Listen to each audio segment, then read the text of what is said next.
Au nom du Père et du Fils et du Saint-Esprit, Amen. Grande joie d'être là avec vous pour ce temps de Lectio Divina. C'est toujours un temps merveilleux, un temps favorable, car la grâce de Dieu vient comme un torrent en nous. Et c'est Dieu, le Père qui disait à Sainte Catherine de Sienne, fais-toi capacité et je me ferai torrent en toi. Laissons la parole de Dieu venir comme un torrent en nous. Alors, en ce lundi, 30 août, la première lecture, c'est 1 Thessaloniciens, chapitre 4, versets 13 à 18. Frères, nous ne voulons pas vous laisser dans l'ignorance au sujet de ceux qui se sont endormis dans la mort. Il ne faut pas que vous soyez abattus comme les autres qui n'ont pas d'expérience. Jésus, nous le croyons, est mort et ressuscité. De même, nous le croyons aussi, ceux qui se sont endormis. Dieu, par Jésus, les amènera avec lui. Car sur la parole du Seigneur, nous vous déclarons ceci. Nous les vivons, nous qui sommes encore là, pour la venue du Seigneur. Nous ne devancerons pas ceux qui se sont endormis. Au signal donné par la voix de l'archange et par la trompette divine, le Seigneur lui-même descendra du ciel, et ceux qui sont morts dans le Christ ressusciteront d'abord. Ensuite, nous les vivons. Nous qui sommes encore là, nous serons emportés sur les nuées du ciel, en même temps qu'eux, à la rencontre du Seigneur. Ainsi, nous serons pour toujours avec le Seigneur. Réconfortez-vous donc les uns les autres avec ce que je viens de dire. Alors, ici, la première lecture, Saint Paul aujourd'hui nous parle sur la question de la mort et la résurrection. Et Saint Paul va dire, ne soyez pas abattus comme les autres qui n'ont pas d'expérience. Devant le mystère de la mort, Saint Paul dit, ne soyez pas abattus comme les autres qui n'ont pas d'expérience. Jésus, nous le croyons, est mort et ressuscité. Et comment Paul va parler du mystère de la mort? Il dit, première chose, Jésus, nous le croyons, il est mort et ressuscité. Mais tu crois que Jésus est mort et ressuscité? Devant le mystère de la mort, et nous tous, nous touchons ce mystère de la mort, soit des gens de nos familles qui partent, soit des amis, des personnes de nos connaissances, qui partent, qui meurent. Nous touchons ce mystère de mort tout le temps. Et Saint Paul dit, mais comment regarder le mystère de mort? Et aussi de penser à notre propre mort. Comment faire face à ce mystère douloureux? D'abord, de contempler Jésus. Nous le croyons, Jésus est mort et ressuscité. Contemplez Jésus. Il est mort, il est ressuscité. Et après, il va dire, après, les autres personnes qui sont mortes aussi, nous le croyons aussi, ceux qui sont endormis, Dieu, par Jésus, les amènera avec lui. Jésus va les amener aussi. Jésus va aussi les ressusciter. Mais comment cela va se faire? Et après, il va expliquer. Au signal donné par la voix de l'archange et par la trompette divine, le Seigneur lui-même descendra du ciel. Parce que nous prions dans les credos. Je crois à la résurrection de la chair, à la résurrection, à la vie éternelle. Ça veut dire que les personnes qui sont mortes, elles sont déjà ressuscitées. Non, pas encore. Mais un jour, elles vont ressusciter. Un jour, elles vont ressusciter. Et comment cela se passera? Le Seigneur lui-même descendra du ciel, et ceux qui sont morts dans le Christ ressusciteront d'abord. Ça veut dire que Jésus, à la fin des temps, quand Jésus va revenir dans sa gloire, comment ça va se passer? Il va sonner là, et là la trompette divine va sonner, à la voix de l'archange aussi, et les morts vont ressusciter. Ceux qui sont morts dans le Christ ressusciteront d'abord. Ensuite, les vivants, ceux qui seront ici, moi peut-être je ne serai pas là, je ne sais pas, seulement Dieu le sait, mais il dit, nous qui sommes encore là, nous serons emportés sur les nuées du ciel, en même temps que, ça veut dire que ceux qui ressuscitent, et nous, on va monter en même temps à la rencontre du Seigneur. Et qu'est-ce que c'est pour nous la chose plus importante? Pour moi, c'est la chose plus importante. Je serai avec le Seigneur pour toujours. Je serai avec le Seigneur pour toujours. Et Paul va dire, réconfortez-vous donc les uns les autres. Réconforter, ça veut dire on doit s'encourager les uns les autres. Devant les mystères de mort, de souffrance, de séparation des êtres chers, des personnes que nous aimons, nous allons réconforter les uns les autres en disant, le but de notre vie, c'est notre rencontre avec le Seigneur et de demeurer avec lui pour toujours. C'est le ciel. Ce que je veux, c'est le ciel. Saint Philippe Néri disait, j'ai choisi le paradis. C'est cela. Nous sommes ici, en terre, mais qu'est-ce que j'ai choisi pour ma vie? J'ai choisi le paradis. Maintenant, le psaume d'aujourd'hui, le psaume 95-96. Chantez au Seigneur un chant nouveau, chantez au Seigneur terre entière, chantez au Seigneur et bénissez son nom. De jour en jour, proclamez son salut. Racontez à tous les peuples sa gloire, à toutes les nations ses merveilles. Il est grand le Seigneur hautement loué, redoutable au-dessus de tous les dieux, néant tous les dieux des nations. Joie au ciel exulte la terre, les masses de la mer mugissent, la campagne tout entière est en fête. Les arbres des forêts dansent de joie devant la face du Seigneur, car il vient pour juger la terre. Et ici, le psaume dit, le Seigneur viendra.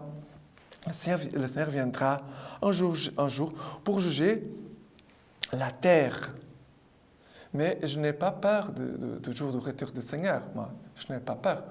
Comment je vais avoir peur de celui que j'aime? Comment je pourrais avoir peur de celui qui va venir à ma rencontre, celui qui m'aime? Et cela, c'est le mystère de notre mort. On pourrait penser à la fin du monde. Comment ça va être la fin du monde? Bon, pour moi, c'est important à la fin du monde. La fin du monde, c'est demain. C'est que je sais que j'irai à la rencontre de celui que mon cœur aime. Et plus que celui que mon cœur aime, c'est celui qui m'aime. Parce que mon amour pour Dieu, il est petit, il est faible. Mais l'amour de Dieu, pour moi, c'est un amour éternel. Il est immense. Et voilà, je n'ai pas peur. Je n'ai pas peur. Pas avoir peur de la mort, ne pas avoir peur de la fin du monde. Parce que je sais que le Seigneur viendra à notre rencontre. Un jour, il viendra. Soit le jour de ma mort, soit le jour où je serai encore ici, le Seigneur viendra dans sa gloire. Pour moi, je serai heureux d'aller à la rencontre du Seigneur. N'ayez pas peur, mais gardons le cœur enflammé d'amour et de foi en ce Jésus qui est mort et ressuscité pour nous. Et il est grand, le Seigneur, hautement loué, vraiment, et redoutable au-dessus de tous les dieux. Voilà, le Seigneur, vraiment, il est grand, il fait pour nous des merveilles. Tout le temps, le Seigneur fait pour nous des merveilles. Gardons toujours un cœur reconnaissant, toujours un cœur d'action de grâce. Maintenant, par rapport à l'évangile d'aujourd'hui, c'est Luc, chapitre 4. En ce temps-là, Jésus vint à Nazareth, où il avait été élevé, selon son habitude. Il entra dans la synagogue le jour du sabbat, et il se leva pour faire la lecture. On lui remit les livres du prophète Ésaïe. Il ouvrit les livres et trouva le passage où il est écrit « L'Esprit du Seigneur est sur moi, parce que le Seigneur m'a consacré par l'onction. Il m'a envoyé porter la bonne nouvelle aux pauvres, annoncer aux captifs leur libération, et aux aveugles qu'ils retrouveront la vue, remettre en liberté les opprimés, annoncer une année favorable accordée par le Seigneur. » Jésus referma les livres, les rendit aux servants et s'assit. Tous dans la synagogue avaient les yeux fixés sur lui. Alors, il s'est mis à leur dire, « Aujourd'hui, s'est accompli ce passage de l'Écriture que vous venez d'entendre. » Tous lui rendaient témoignage et s'étonnaient des paroles de grâce qui sortaient de sa bouche. Il se disait, « N'est-ce pas là le fils de Joseph ?» Mais il leur dit, « Sûrement vous allez me citer les dictons, médecin guéris toi-même, et me dire, nous avons appris tout ce qui s'est passé à Capharnaüm. Fais donc de même ici, dans ton lieu d'origine. » Puis il ajouta, « Amen, je vous le dis, aucun prophète ne trouve un accueil favorable dans son pays. En vérité, je vous le dis, au temps du prophète Élie, lorsque pendant 3 ans et demi, le ciel retint la pluie et qu'une grande famine se produisit sur toute la terre, il y avait beaucoup de veuves en Israël. Pourtant, Élie ne fut envoyé vers aucune d'entre elles, mais bien dans la ville de Sarepta, au pays de Sidon, chez une veuve étrangère. Au temps du prophète Élisée, il y avait beaucoup de lépreux en Israël, et aucun d'eux n'a pas été purifié, mais bien Naaman le Syrien. À ce mot, dans la synagogue, tous devinrent furieux. Ils se levèrent, poussèrent Jésus hors de la ville, et le menèrent jusqu'à un escarpement de la colline où leur ville est construite, pour le précipiter en bas. Mais lui, passant au milieu d'eux, allait son chemin.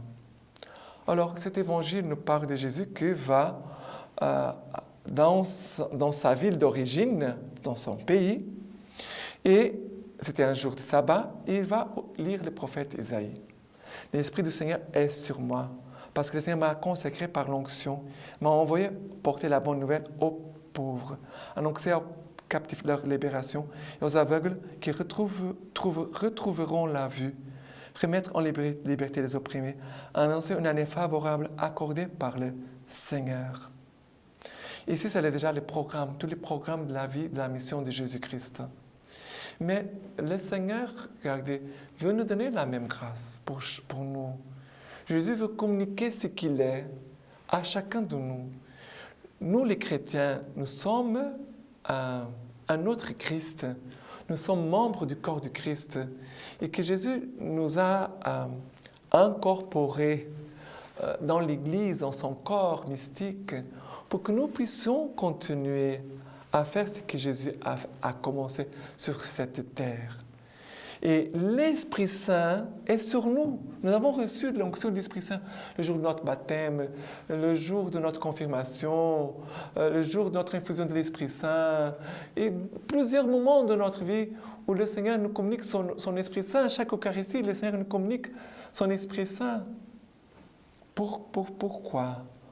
Parce que le Seigneur nous a consacrés pour nous envoyer. Le Seigneur veut nous envoyer. Nous devons nous sentir tous envoyés en mission par l'Église pour évangéliser, pour être cette main de Dieu pour les hommes. Et ici, il nous dit, porter la bonne nouvelle aux pauvres, porter la bonne nouvelle. Première chose, porter la bonne nouvelle. La première chose. Deuxième, annoncer aux captifs leur libération. Porter la bonne nouvelle. Annoncer. Après, troisième, remettre en liberté les opprimés, remettre en liberté aux aveugles qu'ils retrouveront la vue, ça veut dire donner la vue aux aveugles, donner la vue aux aveugles, remettre en liberté les opprimés, remettre en liberté et annoncer une année favorable accordée par le Seigneur. Annoncer une année favorable. Nous avons ici déjà les actions que le Seigneur veut que nous accomplissions. Annoncer la bonne nouvelle, porter la bonne nouvelle, annoncer, donner la vue, remettre en liberté, annoncer une année favorable. Annoncer une année favorable. Voilà ce que le Seigneur veut faire à travers chacun de nous. L'Église sommes nous.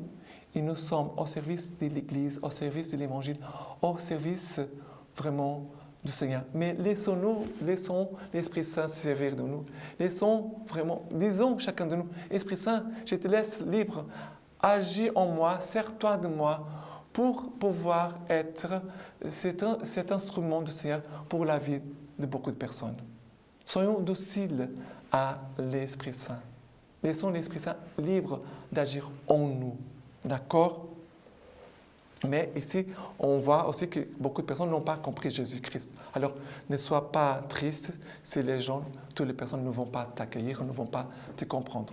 Jésus, Dieu fait homme, n'a pas été accueilli chez lui. Alors, soyons humbles et gardons patience. OK? Maintenant, la lecture patristique d'aujourd'hui, de l'imitation de Jésus-Christ. Je vous ai envoyé mes serviteurs les prophètes. Mon fils, écoute mes paroles, paroles pleines de douceur, qui surpassent toute la science des philosophes et des sages, de ce monde. Mes paroles sont esprit et elles sont vie. Elles ne doivent pas être évaluées par le jugement humain. On ne doit pas les faire servir à une vaine complaisance, mais les écouter dans le silence et les accueillir en toute humilité avec un grand amour. Et j'ai dit, heureux l'homme que tu instruis, Seigneur, et à qui tu enseignes ta loi, afin de lui adoucir les jours mauvais et de ne pas les laisser sans consolation sur la terre. Moi, dit le Seigneur, j'ai instruit les prophètes dès le commencement et jusqu'à ce jour. Je ne cesse de parler à tous, mais beaucoup sont sourds à ma voix et endurcis. Le plus grand nombre écoute le monde plus volontiers que Dieu. Ils suivent plus facilement les désirs de leur chair que le bon plaisir de Dieu. Le monde promet des biens passagers et médiocres, et on le sert avec beaucoup d'avidité. Moi, je promets des biens sublimes et éternels que le cœur des hommes demeure engourdi. Ce que j'ai promis, je le donnerai. Ce que j'ai annoncé, je l'accomplirai. Si de moi, l'on demeure jusqu'au bout fidèle à mon amour. C'est moi qui récompense les bons, qui éprouve fortement tous les hommes dévoués. Grave mes paroles dans ton cœur, médite-les attentivement, car au moment de la tentation, elles te seront très nécessaires. Ce que tu ne comprends pas lorsque tu les lis, tu les découvriras le jour où je te visiterai. Je continue de visiter mes élus de deux manières, par la tentation et par la consolation. Très important. Je continue de visiter mes élus de deux manières, par la tentation et par la consolation. Et chaque jour, je leur propose deux leçons. L'une en reprenant leurs vices, l'autre en les exhortant à faire grandir leurs vertus. Celui qui connaît mes paroles et les méprise aura quelqu'un pour le juger au dernier jour. Voilà. Gardons cette parole, toutes ces paroles. Maintenant, je vous laisse la bénédiction par les mains toutes pures de la Vierge Marie. Le Dieu Tout-Puissant vous bénisse et vous garde, le Père, le Fils et le Saint-Esprit. Amen.